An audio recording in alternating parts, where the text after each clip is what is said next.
Una química de estructuras. En química orgánica, la estructura de la molécula es muy importante y por ende debemos repasar el modo en que los átomos se unen entre sí. En general, podemos concebir tres tipos de enlace, de modos en que los átomos se mantienen unidos entre sí de manera fuerte. Y esos son el enlace metálico, el enlace iónico y el enlace covalente. El enlace metálico es el más extraño de los tres que estamos mencionando en estos momentos, pues no intervienen solo dos núcleos atómicos. Es un enlace que tiene lugar entre miles de millones, es decir, un número de Avogadro de núcleos, con miles de millones de electrones moviéndose de manera laxa entre toda la masa, generando una enorme nube de electrones. A este tipo de movimiento lo llamamos deslocalización. La deslocalización del enlace metálico hace que los electrones se muevan fácilmente entre la gran nube de probabilidades de electrones, lo que explica la gran conductividad eléctrica. Adicionalmente, los núcleos y electrones pueden vibrar con facilidad, y cuando una masa de átomos vibra, manifiesta calor. Esto implica que el enlace metálico puede distribuir o conducir calor con facilidad.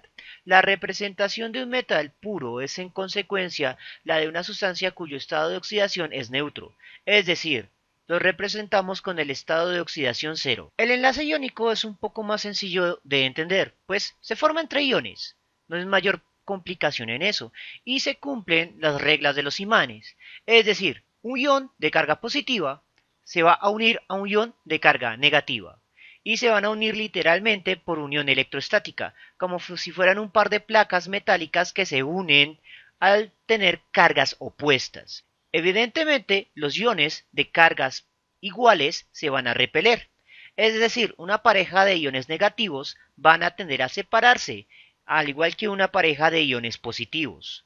La formación de los iones, sin embargo, es una historia diferente y es lo que complica tal vez el entendimiento del enlace iónico. El enlace iónico generalmente se forma entre un metal y un no metal, siendo el no metal un elemento más electronegativo y que va a tender a atraer uno o más electrones del elemento metálico para así generar la formación de la carga. Al absorber electrones, el no metal se hace negativo y al perder electrones, el metal se hace positivo. La cantidad de electrones que pueden ganarse o perderse van a depender de los estados de oxidación y de los tipos de enlace en los iones complejos. Sin embargo, la característica más importante que nos debe quedar en la cabeza es que el enlace iónico no forma un puente de electrones entre los átomos.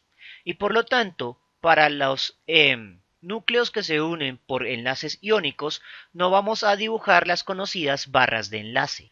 Finalmente, tenemos el tipo de enlace más importante para la química orgánica, que es el enlace covalente.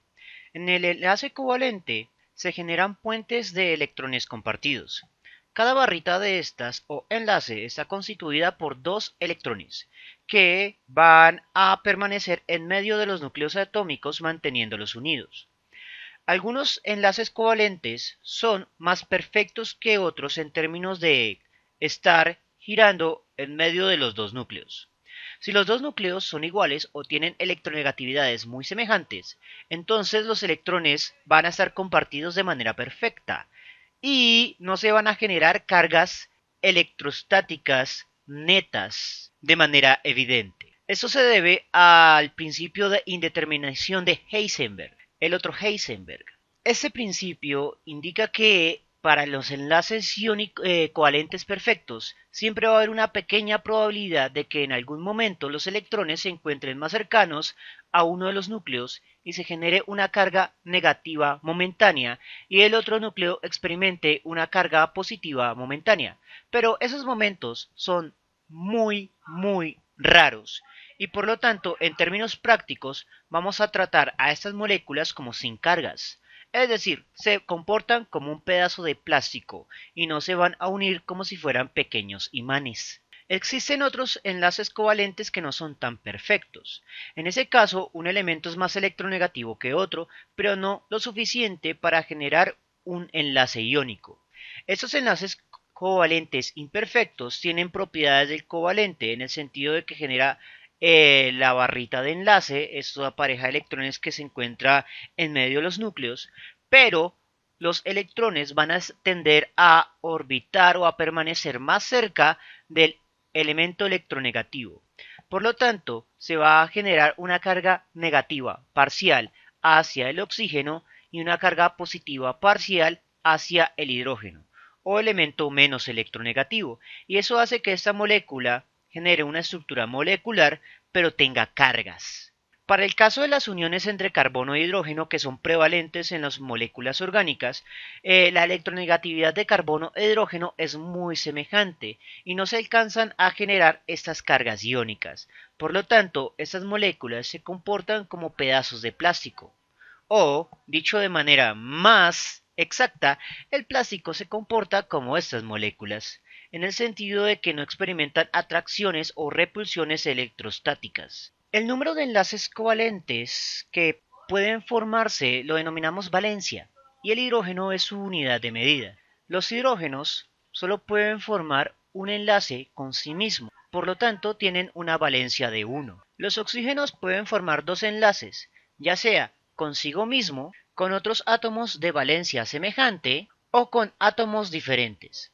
Observe que los dos enlaces pueden ocurrir con un solo átomo o con átomos diferentes. El flúor y los halógenos como cloro, bromo y yodo forman un solo enlace. Sin embargo, la estrella definitiva de la química orgánica es el carbono, que puede formar 4 enlaces, ya sea con 4 hidrógenos, o enlaces dobles entre sí mismos con 2 enlaces simples a otros carbonos, y observe que los carbonos siguen manteniendo un 1, 2, 3 y 4 enlaces. También puede darse el caso en el que se generan 3 enlaces entre carbonos con 2 enlaces simples libres para unirse con hidrógenos o incluso con otros carbonos. Bien, eso es todo por el momento. En la próxima lección ya vamos a analizar la estructura y nomenclatura de la primera serie de moléculas orgánicas denominadas los alcanos. No olviden suscribirse y nos vemos en una próxima oportunidad.